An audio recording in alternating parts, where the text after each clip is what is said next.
চিন্তা ভাবনা করি না। আজকে আমরা মৃত্যু নিয়ে চিন্তা ভাবনা করি না। আমরা কিন্তু বিশ্বাস করেছি। আমরা কি কি বিশ্বাস করেছি জানেন? বেশি দূরে যেতে হবে না, যারা যে কায়দা করেছেন তারা জানেন। আমরা বিশ্বাস করেছি আমানতু বিল্লাহি ওয়া মালাইকাতিহি ওয়া কুতুবিহি ওয়া রাসূলিহি ওয়াল ইয়াউমিল আখিরি ওয়াল কদরি খাইরিহি ওয়া শাররিহি মিনাল্লাহি তাআলা ওয়াল বাসি বাদাল মাউত। আমি ঈমান আনলাম ওয়া মালাইকাতিহি, আল্লাহ পাকের ফেরেশতাদের উপর, ঠিক কিনা বলেন? ঈমান নিয়েছি আমরা। ওয়া মালাইকাতিহি, আল্লাহ পাকের ফেরেশতাদের উপর। ওয়া রাসূলিহি, আল্লাহ পাকের রাসূলের উপর। ওয়া কুতুবিহি, আল্লাহ পাকের কিতাবের উপর। ওয়াল কদরি খাইরিহি ওয়া শাররিহি মিনাল্লাহি তাআলা ওয়াল বাসি বাদাল মাউত, এবং হাসরের দিবসের উপর এবং মরণের উপর। এগুলোর উপর আমরা বিশ্বাস স্থাপন করেছি, ঠিক তো? আয় বাবাজি ভাই, হাসরের ময়দান, যে ময়দানে কেউ কারো সঙ্গী হবে না, এও পর্যন্ত আমরা শুনেছি।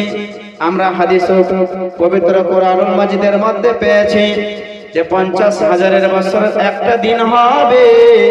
উক্ত দিনে কেউ কারোর হবে না বাবা, মা বেটির হবে না, বেটি মার হবে না, বাবা ছেলের হবে না, ছেলে বাবার হবে না, বন্ধু বান্ধব কেউ কারো হবে না, আত্মীয় স্বজন কেউ কারো হবে না।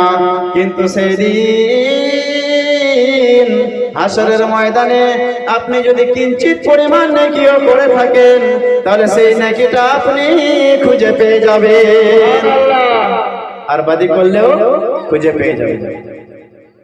আজকে এই জলসা মাহফিল, আজকে আমরা অতি সহজেই ঠান্ডার বাহানা দিয়ে ছাড়তে পারবো।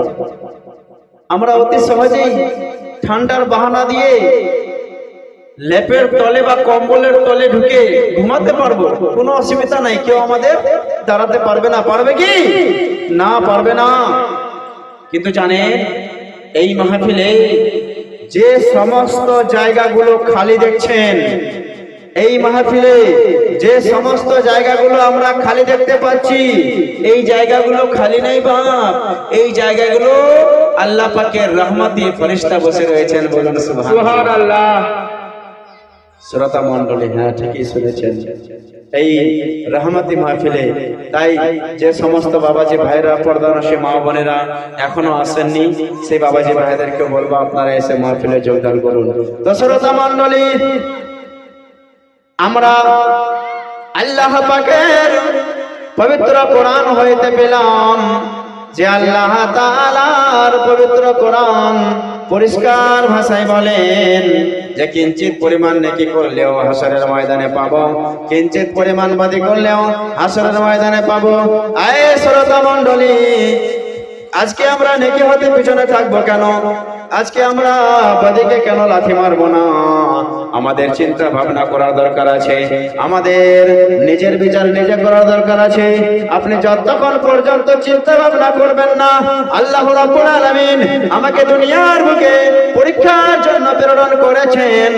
আল্লাহ তাআলা আমাকে দুনিয়ার বুকে একমাত্র নেকির জন্য পাঠিয়েছেন, আল্লাহ তাআলা ইবাদতের জন্য পাঠিয়েছেন।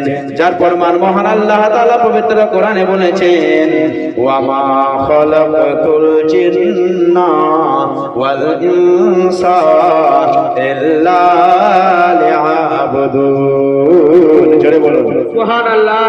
কি বললেন কোরআনে? মহান আল্লাহ বলেন, আমি পয়দা করিনি। আল্লাহ পাক কত সুন্দর ভাষায় বলছে, আমি পয়দা করিনি। কাকে? জিন্নাতকে আর মানবকে, ইনসানকে আমি পয়দা করিনি, কিন্তু ইবাদতের জন্য, কিন্তু ইবাদতের জন্য। তাহলে বোঝা গেল একমাত্র আমরা তৈরি হয়েছি ইবাদতের কারণে। আমরা একমাত্র ইবাদতের জন্য সৃষ্টি হয়েছি। একবার দরুদ পড়ুন, আল্লাহুম্মা সাল্লি আলা সাইয়্যিদ।